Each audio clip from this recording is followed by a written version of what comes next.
ഹൈന്ദവ സഹോദരങ്ങളുടെ ക്ഷേത്ര പരിപാടികൾ എന്റെ വീടിന്റെ 1/4 കിലോമീറ്റർ അപ്പുറത്തൊരു ക്ഷേത്രമാണ്. 1/4 കിലോമീറ്റർ തൊട്ടപ്പുറത്ത് ക്ഷേത്രം.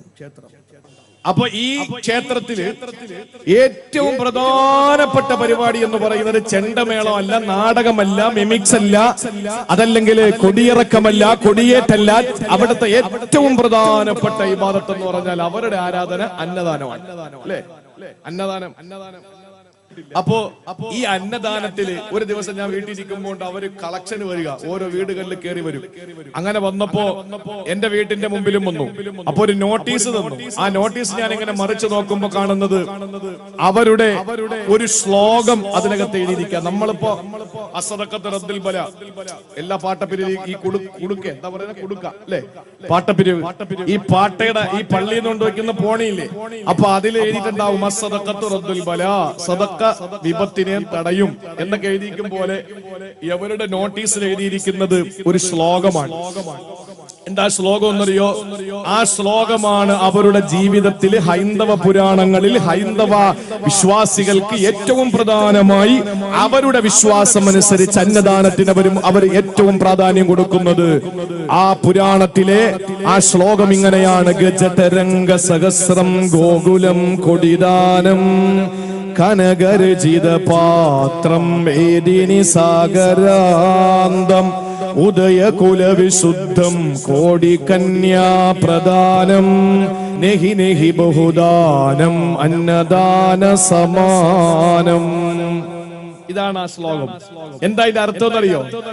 ഗജതരംഗ സഹസ്രം ഗോകുലം കൊടിദാനം കനകരചിത പാത്രം ഏദിനി സാഗരാന്തം ഉദയകുലവിശുദ്ധം കോടികന്യാ പ്രദാനം നെഹി നെഹി ബഹുദാനം അന്നദാന സമാനം.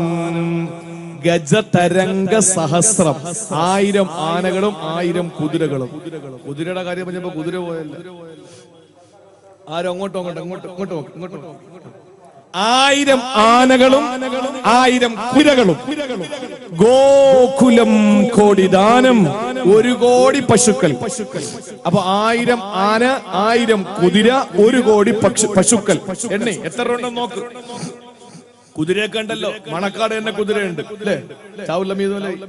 ആന വാങ്ങാൻ വലിയ പൈസ ഒന്നുമില്ല, പശുവിനെ വാങ്ങാനും പൈസ ഒന്നുമില്ല. 1 കോടി പശുക്കൾ, 1000 ആനകൾ, 1000 കുതിരകൾ. വീട്ടിൽ പോയിട്ടൊന്ന് വെറുതെ ഒന്ന് കണക്ക് കൂട്ടണം. എന്നിട്ടോ ഉദയകുല കനകരചിത പാത്രം ഏദിനി സാഗരാന്തം. കനകരചിത പാത്രം, ധാരാളം സ്വർണപാത്രങ്ങൾ. മേദിനി സാഗരാന്തം, സമുദ്രത്തോളം ഭൂമി. ഭീമാപ്പള്ളിയുടെ ഈ മണലുകൾ കാണിച്ചു കൊടുത്തിട്ട്, ഈ വസ്തു കാണിച്ചു കൊടുത്തിട്ട് ഇത്ര ഏക്കർ എന്ന് പറയാം. കടല് കാണിച്ചു കൊടുത്തിട്ട് ഇതിൽ നിന്ന് 1 ഏക്കർ എടുത്തോളം പറഞ്ഞാൽ എങ്ങനെ അളക്കാന്? അപ്പൊ സമുദ്രത്തോളം ഭൂമി എന്ന് പറഞ്ഞാൽ കണക്കില്ലാത്ത ഭൂമി. കനകരചിത പാത്രം, ഒരുപാട് സ്വർണപാത്രങ്ങൾ. ഇത് കൂടാതെയോ ഉദയകുല വിശുദ്ധം കോടികന്യാ പ്രദാനം നെഹി നെഹി ബഹുദാനം അന്നദാന സമാനം. ഉദയകുല വിശുദ്ധം കോടികന്യാ പ്രദാനം. ആരും കണ്ടിട്ടില്ലാത്ത, തൊട്ടിട്ടില്ലാത്ത 1 കോടി പെണ്ണുങ്ങൾ. അങ്ങനെ നമ്മുടെ കൂട്ടത്തിലുണ്ടെങ്കിൽ അവരാരാ? ലം യത്മിസുഹുന്ന ഇൻസും ഖബലഹും വലാ ജാൻ. അത് ഹൂർലിങ്ങൾ മാത്രമേ ഉള്ളൂ. അപ്പൊ 1 കോടി പെണ്ണുങ്ങൾ, ആരും അവരെ തൊട്ടിട്ടില്ല, അതൊക്കെ തൊടാതെ അവർക്ക് നോക്കാം. പക്ഷെ ആരെ കണ്ടിട്ടില്ല എന്ന് പറയുമ്പോ അവർ ഉന്നത കുല ജാതരാണ്.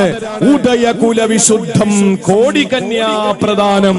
കുലങ്ങളിൽ ജീവിക്കുന്ന 1 കോടി പെണ്ണുങ്ങൾ, 1 കോടി പശു, 1 കോടി പെണ്ണുങ്ങൾ, സമുദ്രത്തോളം ഭൂമി, ധാരാളം സ്വർണപാത്രം, 1000 ആനകൾ, 1000 കുതിരകൾ. ഇത് ഇത്രയും കൂടി ഒരാൾക്ക് കൊടുക്കുക. എന്നാൽ ഹൈന്ദവ പുരാണങ്ങൾ പറയുന്നു നെഹി നെഹി ബഹുദാനം അന്നദാന സമാനം. വിശന്നിട്ടിയ വയറുമായിട്ട് ഉച്ച സമയത്ത് കടന്നു വരുന്ന ഒരു പാവപ്പെട്ടവനൊരു വാഴയില വെട്ടിയിട്ട് പച്ചരി ചോറും പച്ചമുളക് ചമ്മന്തിയും പച്ച വെള്ളവും കുടിക്കാൻ കൊടുക്കുന്നവ കിട്ടുന്ന പ്രതിഫലത്തോളം ഈ നേരത്തെ പറഞ്ഞതിന്റെ പ്രതിഫലങ്ങൾ എത്തൂല. ഇതാണ് ഹൈന്ദവ പുരാണങ്ങളിൽ. ഇത്രയും മഹത്വമുണ്ട് അവർക്ക്. വിശുദ്ധ ഇസ്ലാം എന്താ പറഞ്ഞത്? അയൽക്കാരൻ പട്ടിണി കിടക്കുമ്പോ വയറ് നിറച്ചിട്ട് ഭക്ഷണം കഴിക്കുന്നവൻ ഇനി പള്ളിയിലെ ചീഫ് ഇമാമാണെങ്കിലും ശരി, പള്ളിയുടെ പ്രസിഡന്റ് ആണെങ്കിലും ശരി, ഇനി അവൻ ആരാണെങ്കിലും ശരി,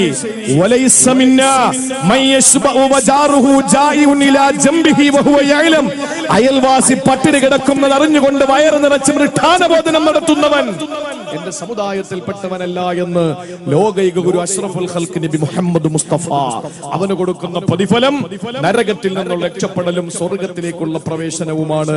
മാത്രവുമല്ല, 3 കൂട്ടർ ആളുകളെ അള്ളാഹ് അടുപ്പിക്കുകയോ അല്ലാഹു തആല നോക്കുകയോ അവരോട് കരുണ ചൊരിയുകയോ അവർക്ക് ഏതെങ്കിലും രീതിയിൽ രക്ഷപ്പെടുത്താനുള്ള മാർഗങ്ങൾ സൃഷ്ടിക്കുകയോ ചെയ്യാതെ അല്ലാഹു തആല പിന്നാമ്പുറങ്ങളിലേക്ക് മാറ്റിയിടപ്പെടുന്ന 3 വിഭാഗങ്ങളിൽ ഒന്ന്, കയ്യിൽ ആദ്യം മതിയായ ഭക്ഷണവും വെള്ളവും ഇരിക്കുമ്പോൾ പാവപ്പെട്ട ഏതെങ്കിലും ഒരു സഹോദരനെ നിഷേധിക്കുന്നവനാണ് എന്ന് പറയുമ്പോ, സഹോദരിമാരെ കേട്ടോളെ, ആരെങ്കിലും അപ്പുറത്തെ വീട്ടിൽ നിന്ന് വെള്ളം എടുക്കാൻ വരുമ്പോ ഓടിച്ചെന്നിട്ട് ടാപ്പ് കൂട്ടിക്കളയുക, എന്നിട്ട് പറയാ മോട്ടർ 3 ആഴ്ച കൊണ്ട് കംപ്ലൈന്റ്. അള്ളാഹു കംപ്ലൈന്റ് ആക്കി തരും, അത് മോട്ടർ ആയിരിക്കൂല. നിന്റെ ജീവിതത്തിൽ ഒരിക്കൽ പോലും നിനക്ക് സ്വർഗത്തിന്റെ 7 അയൽപ്പക്കത്തെത്താനുള്ള സ്വാതന്ത്ര്യമാണ് അള്ളാഹു നിഷേധിക്കുക. അതുകൊണ്ട് കുടിവെള്ളവും ഭക്ഷണവും നിഷേധിക്കരുത്. ഇത് ഇസ്ലാമിന്റെ സന്ദേശമാണ്.